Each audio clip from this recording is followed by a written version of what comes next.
Hello guys, for today's video ay samahan nyo nga ako dito sa pinakabagong resort dito sa Balanga City, Bataan ng Mountain Bay Camp. Luzon, Visayas, Mindanao. Ako po ang inyong kapuso mo Jessica Soto. At narito ang mga storyang tampok namin para sa inyo ngayong gabi.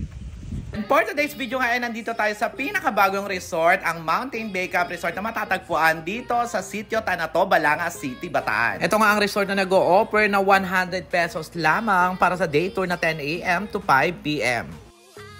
Pagkarating pa nga lang natin dito ay sinundo na agad tayo ng napaka-overwhelming at mababait na staff at sinigway tayo sa golf cart para libutin natin ang kanilang iba't ibang bila na ino-offer dito sa Mountain Bay Camp. Habang nakasakay nga ako sa golf cart ay naku, na-amaze na agad ako sa laki at lawak nitong Mountain Bay Camp. Una nga nating nilibot ay ang kanilang bila 1 na good for 15 packs up to 50 packs na overnight na. Meron itong kitchen, meron mga fully air-conditioned na room na very aesthetic ang design. Kaya goods na goods ito sa mga nagbabalak dyan mag-team building at meron pa itong infinity pool sa labas na tanaw ang Mount Samat, kaya naman napakabongga. At dito nga sa may baba ng Bila 1 ay matatagpuan yung kanilang mga TP house na good for 2 packs. Full air condition na rin ang mga room, kaya naman tama-tama to sa mga magjojowa at mag-asawa at may free access pa sa common pool. And speaking of common pool, ito na yung kanilang common pool na 100 pesos ang entrance sa adult at sa kids ay 70 pesos sa kanilang day tour na 10 AM to 5 PM. At ang kanilang night tour from 1 PM to 10 PM na may entrance sa 150 pesos para sa adult at 120 naman sa kids. Meron din sila dito mga cottage from 300 pesos to 500 pesos. At ito naman na next na kanilang papakita, yung Bila 6 nila na 15 to 20 packs. Overnight na meron na siyang kitchen at meron ng 3 rooms sa very aesthetic din at fully air condition. 2 ang bathroom at napakalinis tingnan, ganon. And lastly, itong kanilang mga mini villas na good for 6 to 7 person for only 5,500 overnight. Ang kanilang start na check-in dito ay 2 PM at ang check-out ay 12 noon kinabukasan. Meron na rin itong mga kasama na basic kitchenware at mga kitchen utensil. Meron na refrigerator, may rice cooker, may outdoor grilling area, may own toilet, may outdoor indoor kitchen at exclusive sa 3-feet nilang dipping pool. Tamang-tama nga Mountain Bay Camp sa mga nagbabalak dyan mag-team building dahil nga sa lawak ng lugar na ito at meron mga activities na pwede nyong gawin. Mga baon natin.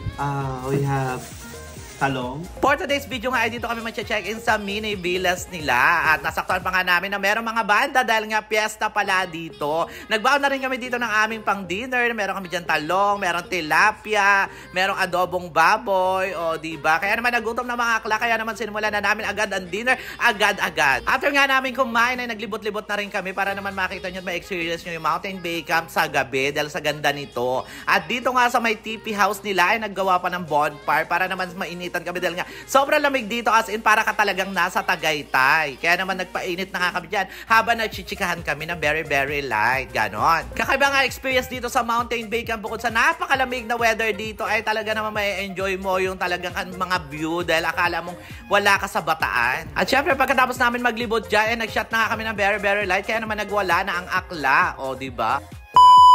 Kinabukasan nga ay maaga kaming gumising para naman makita namin yung sunrise dito sa Mountain Bay Camp na talaga naman nakaka-goodbye. Pagising ko nga ay naka-prepare na yung aming breakfast. Kaya naman ang pakinaantay natin, kumain na nga agad kami dyan bago kami mamaya-maya ay maligo. Bago nga kami maligo ay nag-imot-imot muna ako dyan, nagkape-kape muna ako dahil nga sobrang lamig ng panahon. Naligo na nga ako, eto na! Kaya nga nilalamig ako ay gusto ko lang ma-experience yung pagligo dito sa kanilang mga pool na talaga naman sobrang lamig din ng tubig. Kaya naman huwag nyo sayangan yung pagkakataon, kailangan ma-experience nyo rin dito ang ganda ng Mountain Bay Camp. Kaya naman magpabook na at magpa-scan. I-PM lamang sila sa kanilang Facebook page, ang Mountain Bay Camp. Yun lang muna for today's video. Bye-bye!